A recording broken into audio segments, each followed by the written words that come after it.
వైసీపీపై TDP MLA Kimidi Kala Venkatrao ఆగ్రహం వ్యక్తం చేశారు. గత 5 ఏళ్లలో జగన్ అండ్ కంపెనీ కాలకేయుడు, యముడు, ధృతరాష్ట్రుడి అవతారం ఎత్తారని మండిపడ్డారు. గత ప్రభుత్వంలో క్వాలిటీ లేని సారాను సరఫరా చేసి శ్రామిక ప్రజల రక్తాన్ని పీల్చేశారన్నారు. ఈ సారాతో రోజుకు 1,35,00,000 మంది ప్రాణాలతో చెలగాటమాడారని విమర్శించారు. ప్రజల ప్రాణాలతో చెలగాటమాడిన వారికి శిక్ష తప్పదని ఆయన హెచ్చరించారు.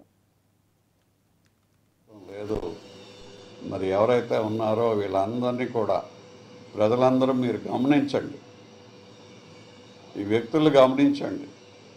మీరు తాగిన సారాన్ని ఒకసారి జ్ఞప్తి తెచ్చుకోండి. అంత కల్తీ ఎందుకు ఇవ్వాల్సి వచ్చిందో వీళ్ళని ప్రశ్నించండి.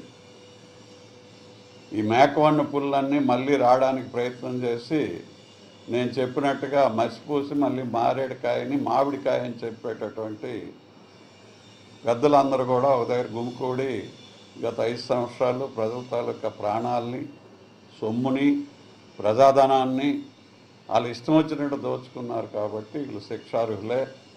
చట్టం పనిచేస్తుంది.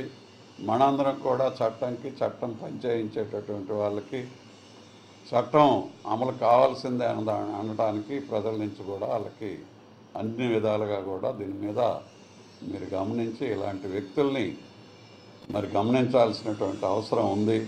రాబోయే రోజుల్లో ఎవరు కూడా ఇలాంటి పొరపాట్లు చేయకుండా ప్రజల నుంచి, చట్టం నుంచి, రెండింటి నుంచి కూడా వీళ్ళు శిక్ష అనుభవించాలి, అనుభవించే విధంగా చేయాలి.